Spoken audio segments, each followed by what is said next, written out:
Imagine that you are in an old library, tall shelves, filled with dusty books, with stories and knowledge accumulated over centuries. There, you feel the presence of something more, something that goes beyond the words in the books. There's a feeling that, even without reading, these texts already say something familiar, almost as if they were fragments of a memory you never knew you had. Now, think about your mind. Could it be like these books? When we are born, do we carry with us a series of stories, patterns, and images that influence the way we see the world? Carl Jung, one of the great thinkers of psychology, believed that we do. To him, our minds do not begin as a blank slate, but rather as a place filled with invisible structures, common to us all. He called these structures archetypes. Jung noticed something curious. People from different cultures and eras create stories with similar patterns, with heroes, sages, and monsters that seem to come from the same dream. And why is that? He suggested that these themes, these characters that traverse stories, don't come from individual experiences alone, but from a collective memory, a shared unconscious. In other words, all of us, on some level, carry these elements in our minds without even realizing it. But what exactly are these archetypes, and how do they influence how we see the world, how we think, how we feel? In this video, we will explore these questions, and who knows, maybe help you realize how much of these structures may be shaping you without your noticing. So prepare yourself for a journey into these mysterious parts of the human mind. You may even discover that those old books, those stories and symbols were always with you, waiting to be uncovered.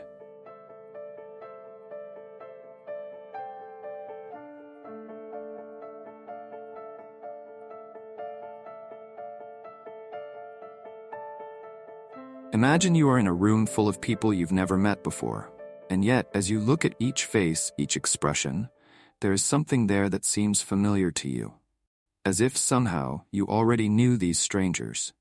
Strange, isn't it?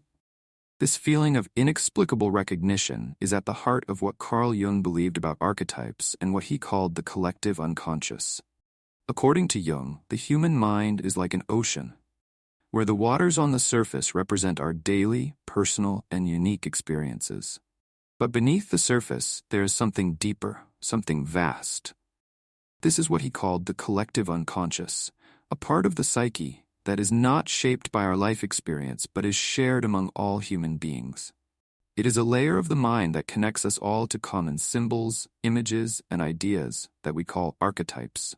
These archetypes are patterns, ways of understanding and seeing the world that do not come from individual experiences, but rather from a shared memory. Think of figures like the hero, the sage, the villain, or even the mother. These characters, in some way, appear in every culture and every era, even among people who never had contact with one another. It is as if there were a universal script that we unconsciously carry and reproduce. And where, after all, do these archetypes come from? Jung suggested that they emerge from this collective unconscious, shaping our stories, our dreams, and even the choices we make. They are not controlled by our will. They are always present, like characters backstage in our minds, influencing the way we interpret the world. And without us noticing, they guide us, steer our decisions, emotions, and the connections we make. So in thinking about these concepts, you are not just learning about a psychological theory. You are exploring a part of yourself that is both universal and deeply personal. A part that may explain why certain themes resonate with us so strongly, and why certain stories seem to speak directly to our hearts, even if we don't know why.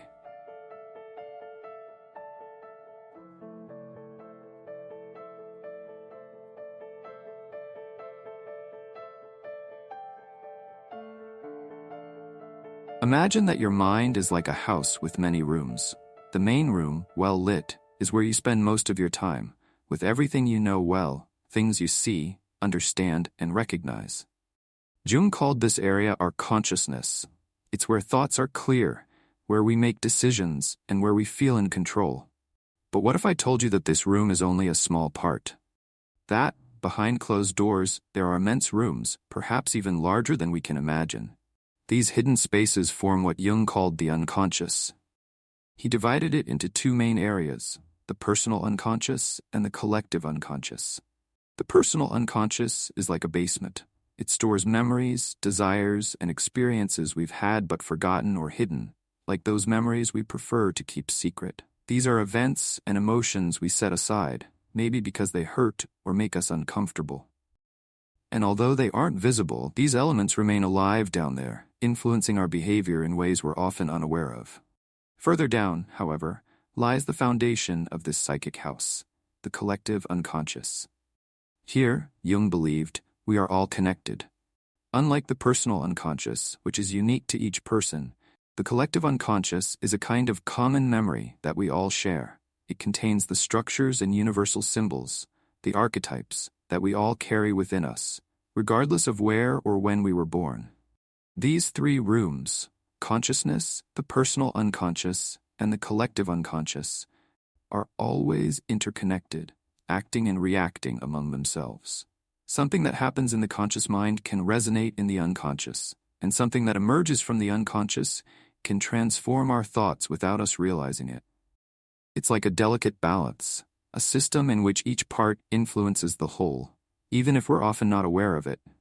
So Jung offers us this vision of the mind as a complex, dynamic place where conscious and unconscious forces are intertwined. And when we understand this structure, we start to see that our mind is not just a simple thought machine. It is alive, full of nuances and depths that shape who we are, even in the parts we don't yet fully understand.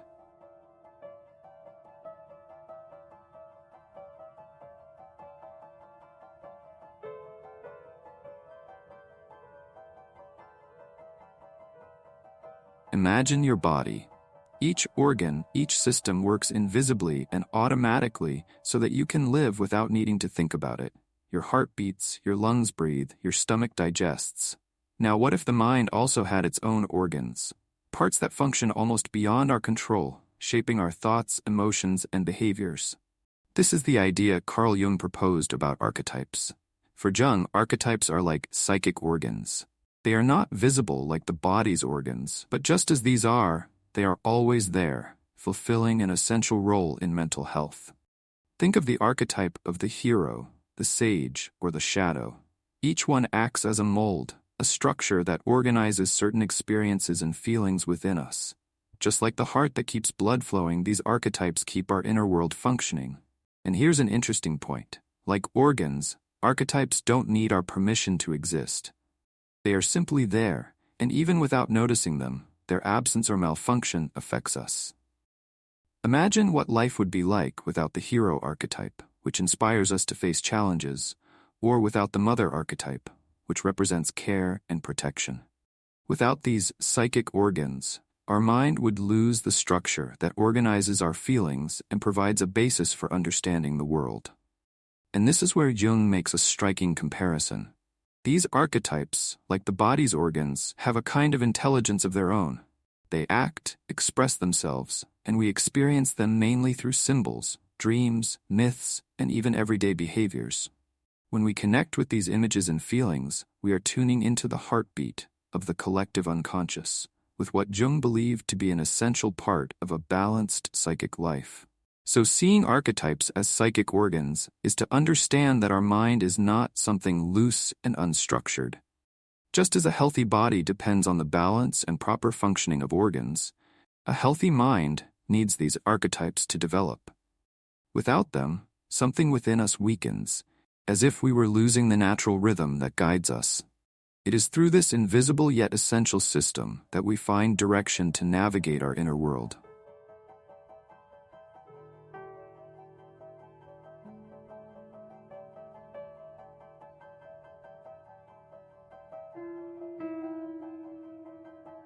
Imagine that you come across an old door, slightly open, leading to a dark room.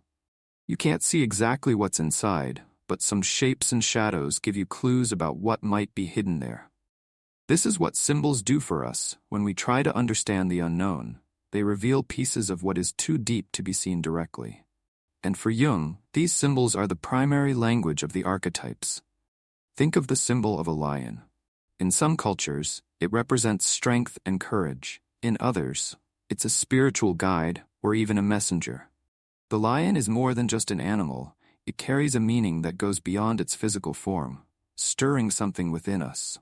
Jung believed that each archetype manifests itself through symbols like this, offering a bridge between the unconscious and our consciousness. These symbols act as guides, helping us to understand what is hidden in our psyche. Now, it's interesting to note that, unlike a sign, which has a clear and direct meaning, a symbol is mysterious, flexible. A sign like the word house points to a specific, concrete object. But the symbol of a house can represent safety, childhood, or even the journey of self-discovery.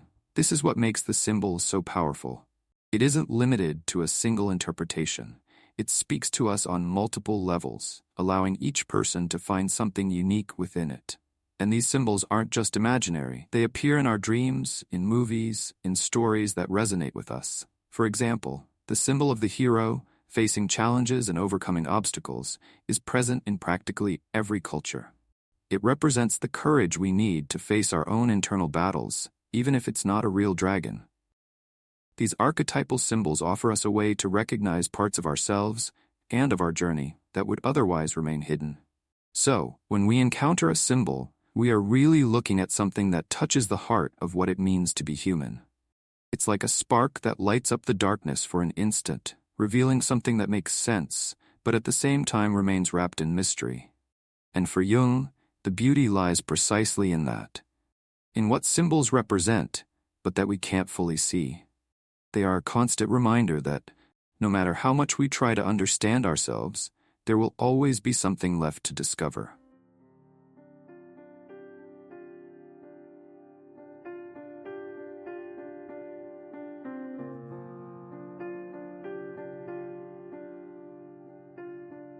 Imagine that you are climbing a mountain, step by step, getting higher and higher. Down below, the landscape is chaotic. There are streets, noises, the movement of people, everything blends together. But as you climb, you begin to see everything more clearly. From up high, everything makes sense. The parts connect into a complete view. This is the vision that the self archetype offers us, a perspective that integrates all parts of who we are. For Jung, the self is the center of our psyche, the balance point that harmonizes all our different facets. It is like the conductor of an orchestra, where each instrument represents a part of us, our courage, our fears, our joys, our sorrows. The self doesn't silence these voices, it coordinates them, allowing them to create a unique and complete symphony together. This archetype represents the wholeness we seek, even without realizing it. And how do we see the self in our lives? It appears through symbols of unity and balance. Imagine a mandala, that circle with a well-defined center, where all the surrounding details converge toward the middle.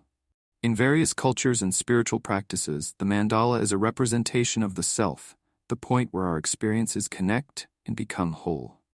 Thus, the self is not just an idea, it's a principle that guides our search for completeness. It's also why, according to Jung, many figures of deities or creation myths are linked to the self. They symbolize this force within us, calling us to become who we truly are, whole. It's no wonder that stories of gods or elevated beings resonate so deeply with us. They are not only talking about the divine in the world, but about the divine essence we carry within. So to think about the self is to look at the most essential journey in life. It is to understand that, even with our contradictions, fears, and impulses, there is something in us that seeks to unite all of this, that desires true balance. In the end, the self-archetype reminds us that we are more than fragments. We are a whole in progress, a mystery that gradually reveals its true form as we allow ourselves to look within.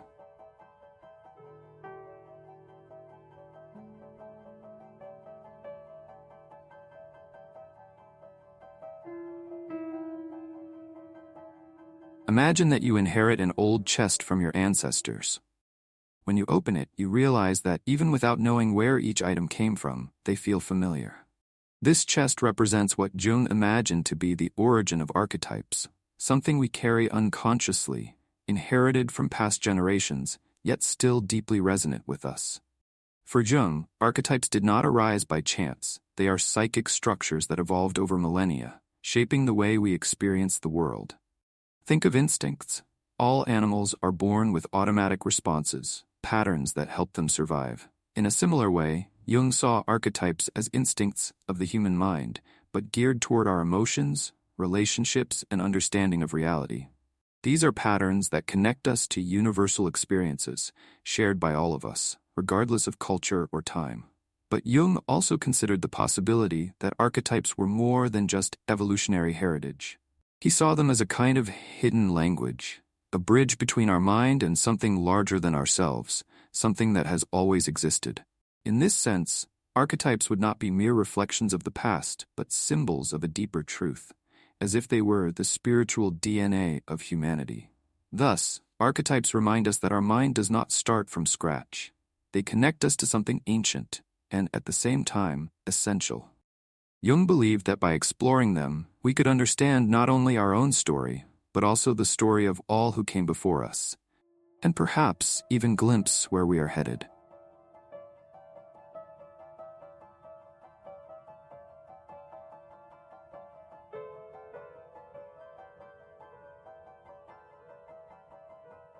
Imagine that throughout life, you carry a lantern in a dark room.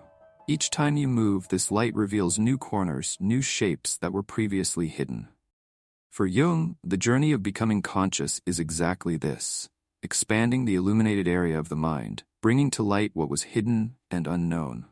Jung believed that each of us has a purpose to illuminate this inner darkness, not just to better understand ourselves, but to truly become whole. It's a process, a constant discovery of who we are and who we can be, one step at a time, each discovery being a new piece of this puzzle we call self. And ultimately, this is life's great calling, to become conscious of what's within us, lighting up spaces we might not have even realized we carried.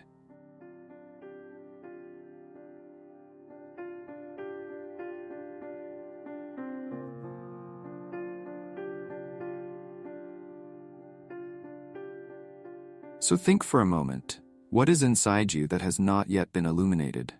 By exploring archetypes, by understanding the unconscious and the role of the self, we begin to glimpse parts of ourselves that may have been dormant. Jung reminds us that this is our journey, a constant awakening, a quest to understand what makes us who we are. Perhaps the next time a symbol, image, or story resonates with you, remember that it may be an echo from within, something deep asking to be heard.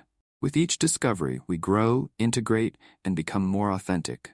After all, what could be more powerful than understanding ourselves, piece by piece, until we are whole? This is the journey, and it starts now with a simple question. Who are we really?